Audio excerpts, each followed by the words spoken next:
Huwa fatt magħruf kemm il-Maltin għandhom devozzjoni kbira lejn Lourdes, tant li fl-aħħar 5 snin minn Malta kien hemm 40,114 il-passiġġier illi żaru Lourdes.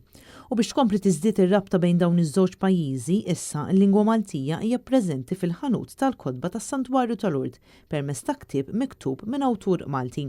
Din hija aħbar tajba għal eluf ta' pellegrini Maltin li kull sena iżuru dan is-santwarju għaliex dan il-ktieb huma jsibu referenza għal dak kollu li jsibu f'Lourdes u fil-postijiet tal-madwar.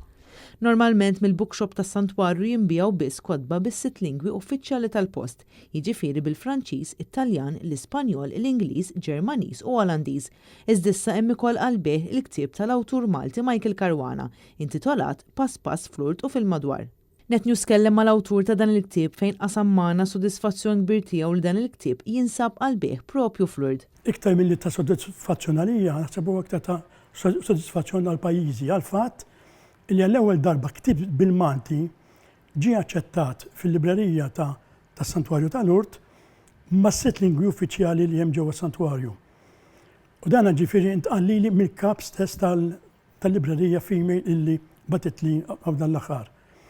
Sodisfazzjon battalja personali għal-fatt illi distess qed tgħidli illi apart il-fatt illi l-lingwa Maltija jridu jirrikonoxxuha għax huma konxi wkoll tan-numru ta' Maltin u għawċin li qed imorru kull sena, għalli wkoll huma rridu wkoll jagħtu valur il-ħidma tiegħi dwar Lourdes u dwar is-Santwarju.